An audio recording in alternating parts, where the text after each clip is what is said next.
Well, look, deadline day has been and gone. One signing on the day, Luca Netz. What can you tell us about him? What does he add to your squad? Yeah, young up-and-coming player, I think. Adds balance, a bit limited in that position, or with natural players in that position, that is. So, yeah, I think he's one amongst a number of players here who have been brought in for what comes next type thing. Doesn't mean he can't play now, by the way, but, I think there is a future thinking behind that as well. Not everything went your way. We saw those bids turned down on the day for Honor Engels and interest elsewhere. How frustrated are you to miss out on him and adding a midfielder? Well, some is real, some that new, some wasn't. That's one thing to clear up. Look, there was a number of situations we felt we could operate in, but I did say before the window, it's not just targeting players, whoever they may be, it's actually getting deals done. It's not an easy process. So, but overall, I remind you, I've said all along, there's some talent here, there's some talented players. It's just game-ready talent. There's some of them maturing into what it is to be in the Premier League. So that work continues, and there's some good signs from the group. So I think the balance of the group on the whole is okay. I think if we could have strength, we would. But as I said, not easy to get deals over the line. Can you give us any details then? Did the three bids go in? Or? No, I can give you the only details that you lot make up. I'm happy to go with them. I always do. Not you personally, by the way. Before I know I saw you laughing as if like, how dare you? I get on well with the media, but everyone's got a job to do. I would say that. Okay, so overall then, how happy are you with your squad? Is there anything missing from the jigsaw, as it were? No, I think the key is in performances. I think we've seen the ups and downs of it since I've been at the club, and I think when the ups are up, we've been very strong, I think, and when the downs are downs, that's when you learn about your players as much as anyone. But overall, I think there's been progress. There continues to be progress, not just on the score lines and the points, which, don't get me wrong, is very, very important, of course, but on a day-to-day basis, when we look at the players, what they're feeding back to us, what they're delivering, and how they're moving forward. And I've enjoyed that side of it. But of course, it's a results business, so we've got to keep getting results. After last weekend, Nico Williams put out an apology on social media. Morgan Gibbs-White replied, "Great save, lad." In terms of him being missing, do you expect Nets to go straight into the starting? No, we'll see. He's only just trained today, so that's the first time we've seen him. So we'll make a call on that one. Back to Nico, I think it was an instinctive thing. And back to Morgan, I don't mind a bit of dry banter. He knows that, so I love that. He knows that it's an instinctive action from a very good professional, a very good player. And talking of goalkeepers, Matt Sells, how is he looking? Is there kind of any update on his injury? Yeah, still a bit sore. We're waiting over the next sort of 48 hours, obviously pre-game, to get some more advice on it. So we'll take an opinion over the next couple of days before we know more, I think, about the length of it. We've got a chance of it, so we'll see how it settles. And you brought Ortega in.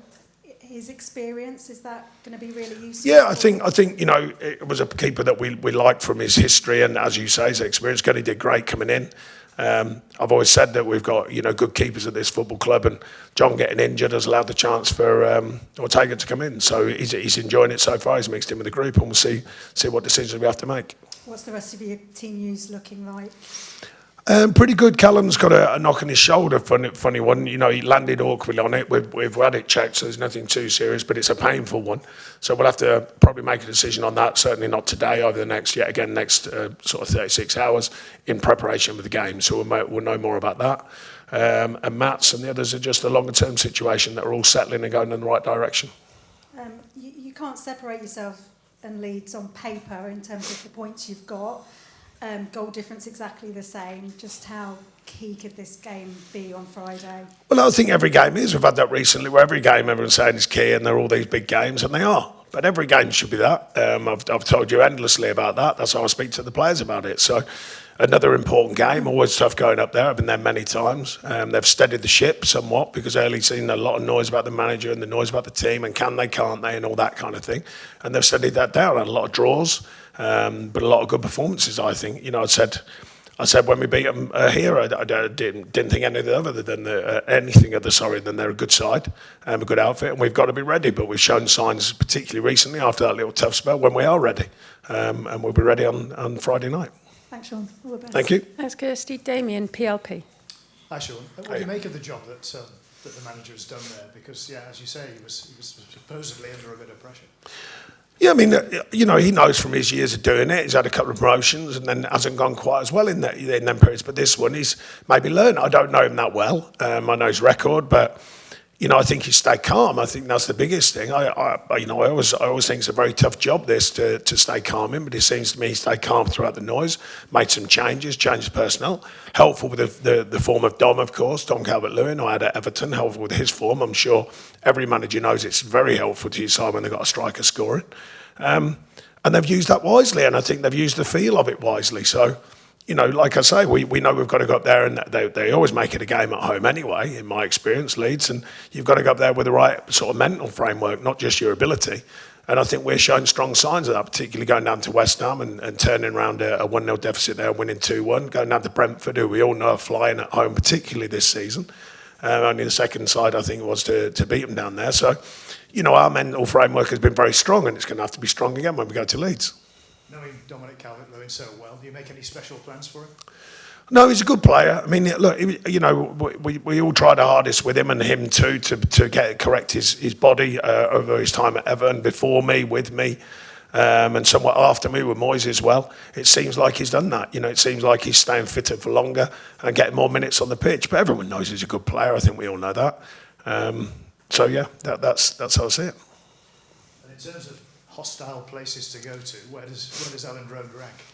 No, I think it's like most grounds now. They're not as hostile as they were 30 years ago, but they're still hostile as compared to the modern game, the way it is. But I've always enjoyed going there, and regardless of results, I like grounds like that. I like them atmospheres. The somewhat, if you like, the old-fashioned feel of a ground. It's got a massive history, of course, and a massive fan base, and I've always enjoyed them grounds and always enjoyed going to them. Obviously, enjoy it more if you can get a result, of course. But yeah, I think it's a good old ground for the right reasons, I must state. It's got that real feel to it, and always a tough place to go. But we go there, as I said, with a good kind of. I think there's a good edge to what we're doing at the moment. There's a good competitive edge, home and away, and I think that's built over some time here, and I think we're dealing with that well, and still playing and being effective. So I think our balance is right at the moment. We've got to go and do it again, of course, up there. Thank you. Colin for the BBC. Hi there. Just picking up on what Kirsty said, accepting we don't get everything right, but I think you would have wanted to strengthen a little bit more. How tricky is squad management with how busy it's going to be? Europa League, everything going on in the Premier League. How tricky is squad management? Yeah, but that's another thing. When you're talking about players, and that's why I said about some of it was true, because there's someone that didn't make any sense to me either. Because you look at the squad and you look where we need bodies, and they're lining up players who you think, well, we've got enough in there. So there has to be squad balance, and there has to be the right squad on paper that can compete with each other before you worry about the opposition. You don't want to overload any areas, because once you do that, you've got to leave players out. Once you do that, you change the feeling in a group, and at the minute, the feeling's very good. I think the game schedule has been difficult, but on the other hand of that, the positive side of it is lots of players are playing. So that keeps the feel right, because no one really feels overly like they're missing out at any given time. A couple of players who couldn't make the Europa squad and stuff like that before my time. We've got a chance to rejig that, which we'll be doing certainly over the next 24 hours before it has to go in, the adjusted squad. So yeah, for sure, there are certain situations we missed out on, but we made sure we looked after what we've got, and I think we have got talent here, and made sure we didn't sign anyone for the sake of it, because you don't want to overload your squad either, and it's a tight line, a tough sort of decision, actually, tough call when you have got Europa as well. But getting the right players in the right slots is always a tricky business, but particularly in January, I think it's a very tricky window. And how tough a call is it in terms of prioritisation? Do you think like that in terms of, we're going to focus on this competition? No, we want to do well in both, but the Premier League is what this club fought for so many years to get back into. So that's the number one, I still think, because of a common sense reason, not because of an emotional reason. Emotionally, probably Europe's as powerful as the Premier League in the sense of our fans and the history of this club in Europe. So I think it's a double-edged sword, but I think the players have already shown, apart from a couple of mishaps when we didn't play well, I think they've shown we're competitive in all these games with the record that we've shown. So long may it continue. We're going to have to keep working hard as a collective, not just the only 11, but the whole collective and the whole group to go and take on the next challenge as it comes.